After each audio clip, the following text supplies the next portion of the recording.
Hey everybody, how's it going? I just thought I would announce a little interesting piece of good news that someone just linked me to as I was finishing up my last premiere.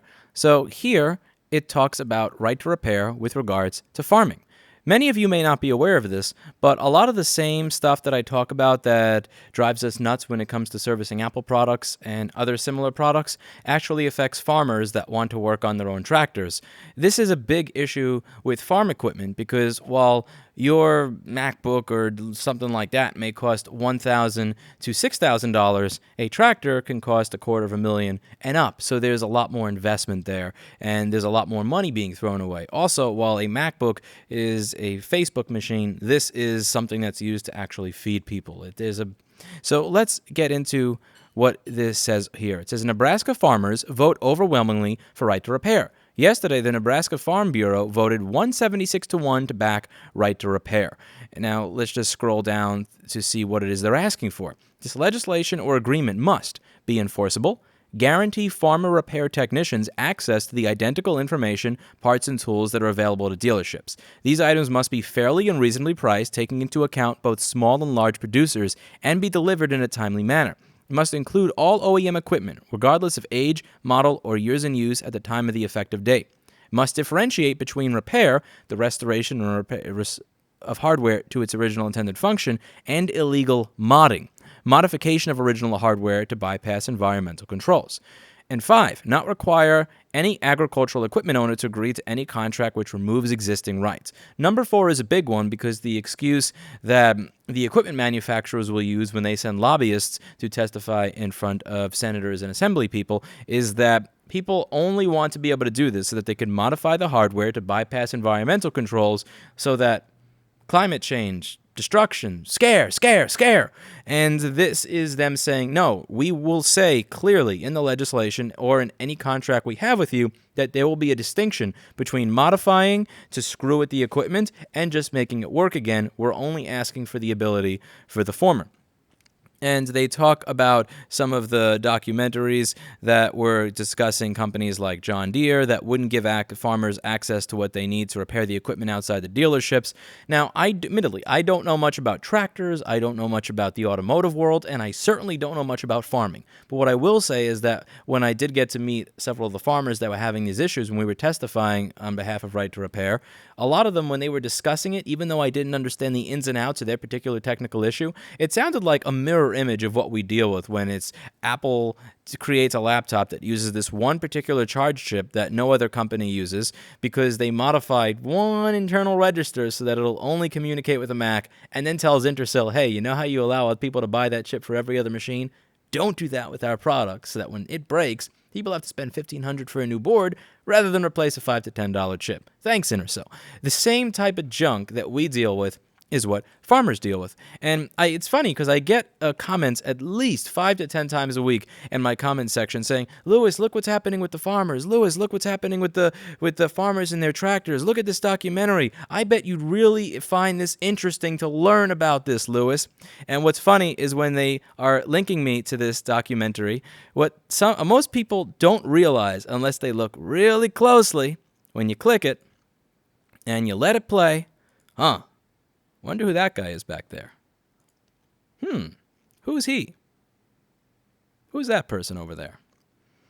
I was filming this, and this documentary that came out about a year after we filmed this actually includes audio from my original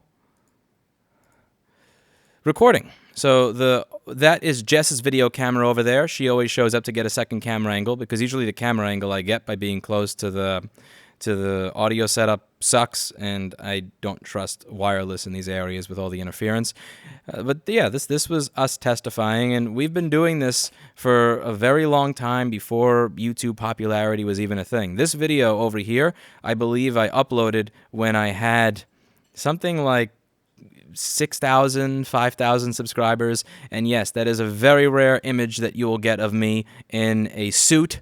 Right up there, that portrait of me that you see for that video is me, and this here is me in a suit, tie, and jacket. Yuck.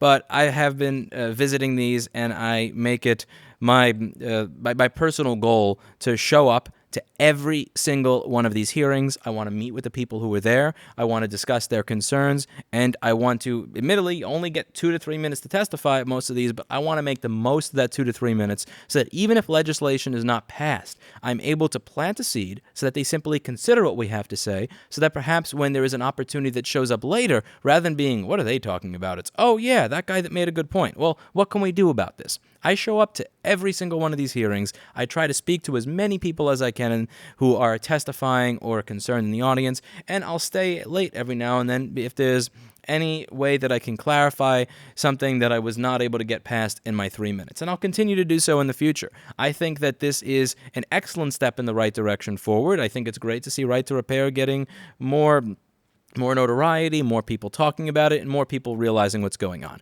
When people say that this is just, if you don't like it, just don't buy Apple products, what they really don't get, Apple is one of the best examples of the worst application of this change in the culture, but it is a change in the culture of how we run businesses in the United States. 50 to 60 years ago, it was common that you could just call up a company, get a schematic, hey, what did you use here? Even if you're just a normal person, you could probably speak to somebody who would tell you what to get and where to get it. Whereas now, you could be a multi-million-dollar business or farm, and you want something fixed that's just like, no, just get another one.